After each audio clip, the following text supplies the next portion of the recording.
Carrying on there, so today with our definite integrals, and today we're going to be looking at trig functions and exponential functions. Please have your log tables open there on page 26, okay, and your calculator in radian mode to help us with our angles. Okay, so the first thing I'm going to do is I'm going to integrate, and then I'm going to sub in and do my subtraction, the same as we were doing yesterday.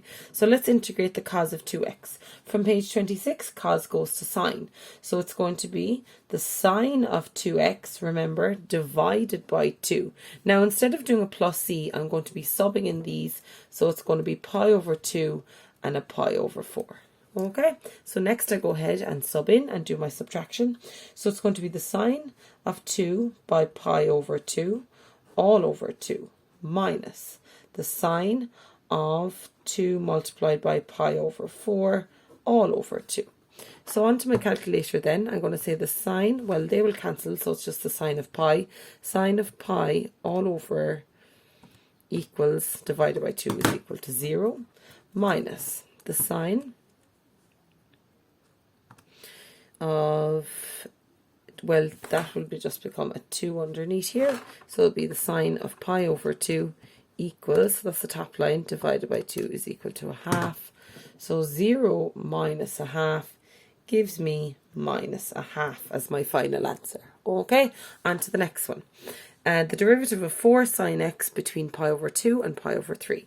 Again, integrate, and I'm going to be between pi over 2 and pi over 3. Notice how your bracket changes when you're integrating. Okay, so the 4 just sits there, and sine then becomes a minus cos of x, which we can be rewritten as minus 4 cos of x, divided by what's next to the angle. There's a 1 there, so divided by 1.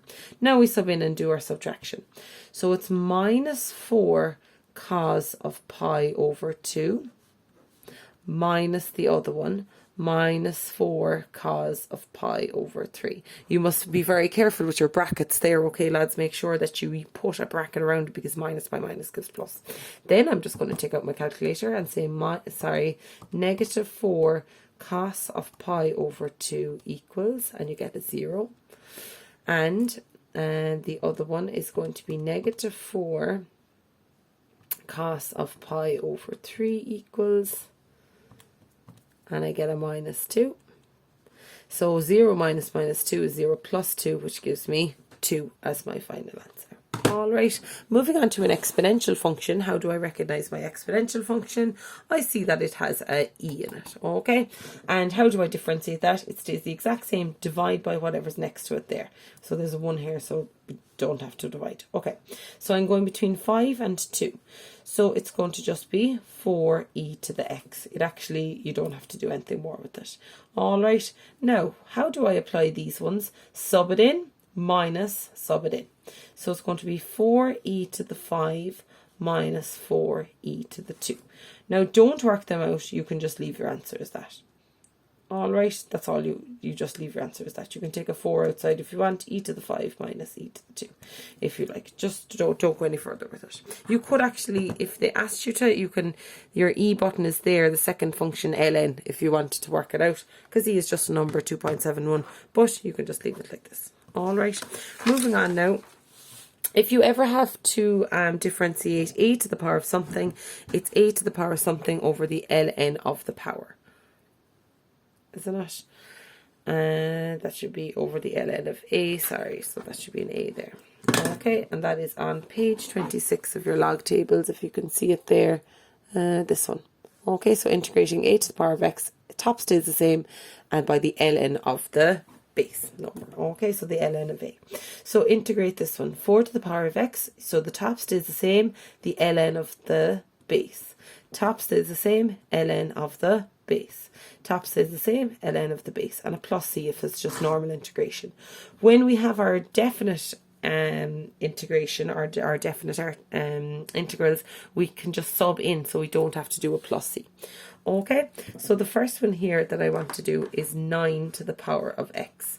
9 to the power of x. Okay, so looking here, it looks like this, a to the power of something, 9 to the power of x. So we said it stays the exact same and divide by the ln of the base number. Okay, so we're going between 2 and 0. All right, so it's going to be 9 to the power of x, that stays the same, divided by the ln of 9. Okay, then we just sub in the 2 and the 0 and subtract. So it's 9 to the power of 2 over the ln of 9 minus 9 to the power of 0 over the ln of 9. That becomes 81 over ln 9 minus 9 to the power of 0 is 1 over the ln of 9, which gives me final answer of 80 over ln 9. Alright, so you can just leave it like that unless they ask you to evaluate it fully on your calculator. The last one we're going to do is this exponential one. Remember, if it's over if you have 2 here, you can split it out into its 2 fractions. So you're going from 3 to a minus 3, and it's e to the x over 3 plus e to the minus x over 3 as well. Okay, so let's integrate that. So we have, I'm going from 3 to minus 3. Now, remember, it stays the same and divide by what's next to it here. So that's e to the x over 3 divided by 1 plus e to the minus x over 3 divided by what number is next to it here. It's a minus 1. Tidy that up a little bit. So you're going from 3 and minus 3 here, 3x over 3. And that just changes the whole thing to minus e to the minus x over 3. Now I can go and sub in those. So it's e to the 3 over 3 minus e to the minus 3 over 3. Okay, that's the first one. I've just subbed in my 3 minus the other one, which is a minus 3. So it's e to the minus 3 over 3 minus e to the minus 3 over 3. Okay, so just work that out a little bit there.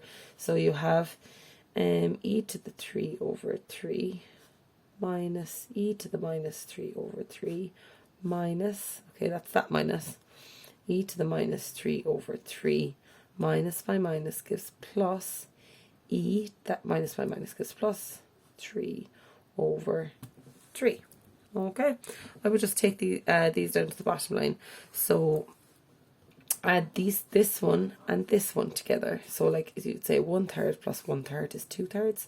So I have 2 e to the 3 over 3 minus, you could just leave it on the top, 2 e to the minus 3 over 3. And just leave your answer like that as your final answer. Okay, so for these ones, lads, you differentiate as normal, your trig function, differentiate as normal, and then you sub in your 2 angles and just use your calculator. If it's the e, differentiate and sub in as normal. No need to work it out any further. Okay, thanks lads.